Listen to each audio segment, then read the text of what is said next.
안녕하세요. 오늘의 묵상발자국 본문은 나니아 연대기를 쓴 C.S. 루이스가 시편 중에서 가장 위대한 시라고 말했던 시편 19편이에요. 1절부터 6절까지는 창조물에 나타난 하나님의 영광을 말하고 7절부터 11절까지 피조물을 통해 드러난 율법의 특징들을 나열하고 있어요. 12절부터 끝절까지는 율법의 은혜를 발견한 시인이 자신의 마음의 묵상이 주님께 연락되기를 간절히 소원하는 내용으로 이루어져 있어요. 6절과 7절을 보면 자연이라는 피조물과 인간이라는 피조물이 율법으로 연결되고 있는데요. 이것은 마치 태양에 의해 하늘이 낮이 될 수 있는 것처럼 율법을 통해 하나님의 형상대로 창조된 사람이 그분의 뜻대로 살아갈 수 있다는 것을 알려주고 있어요. 다윗은 이러한 율법의 특성을 6가지로 소개하고 있는데요. 먼저 7절부터 보면 여호와의 율법은 완전하여 영혼을 소생케 해요. 복음은 죄에 빠져서 죽은 사람들을 살려낼 수 있죠. 또 여호와의 증거는 확실해서 우둔한 자를 지혜롭게 해요. 여기서 증거는 어떤 것을 분별할 수 있는 깨달음인데요. 우둔한 자는 죄에 빠졌으면서도 헤어나와야 할 줄 모르고 있기 때문에 그것을 깨달을 수 있도록 율법이 도와줘요. 8절에서 여호와의 도는 정직해서 마음을 기쁘게 해요. 또 여호와의 계명은 순결해서 눈을 밝혀주는데요.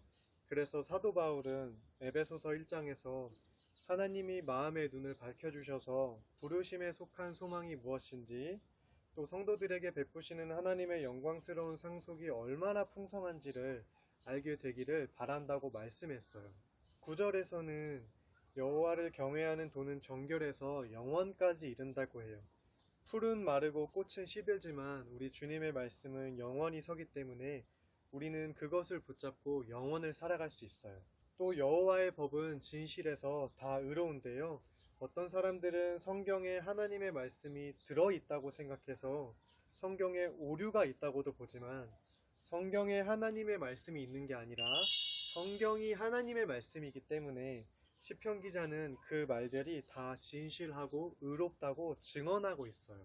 이러한 하나님의 율법을 가리켜 본문 10절은 순금보다 더 사모할 것이고 꿀과 송이꿀보다 더 달다고 말하면서 그것의 가치를 2가지에 비교하고 있어요. 먼저 주님의 뜻은 순금과도 비교할 수 없는 성질이죠. 물질인 금은 생활을 부요하게 할 수는 있지만 금 자체는 변하지 않더라도 상황에 따라서 금의 값어치는 오르락내리락 해요. 무엇보다 사람의 영혼에는 영향을 주지 못해요. 그러나 하나님의 계명은 가치가 떨어지지 않고 언제나 우리의 영혼을 부요하게 할 수 있어요. 다음으로 꿀은 달콤해서 어른아이 할 것 없이 많이 좋아하는데요. 항암 효과부터 다양한 약효가 있어서 몸에 좋지만 어떤 사람들한테는 부작용이 있어요.